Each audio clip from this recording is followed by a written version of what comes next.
After an amazing few days at the beaches Turks and Caicos Resort, going snorkeling, glass bottom boat tours, enjoying the beach and the amazing food, it was sadly time to head home.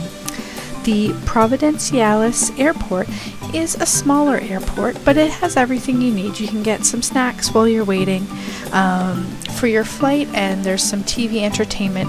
I would recommend heading upstairs to the second floor. If the first floor is crowded, you're probably going to find some more space up there. And you also get a great view of the planes taking off and landing. You can see our plane, the WestJet plane, waiting for us right there, and we'll head out to the runway.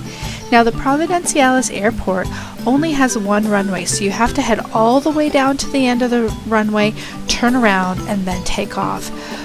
But I have to say, if you're ending your vacation, you know what? You can't get a better view than when you take off from the Providenciales Turks and Caicos Airport.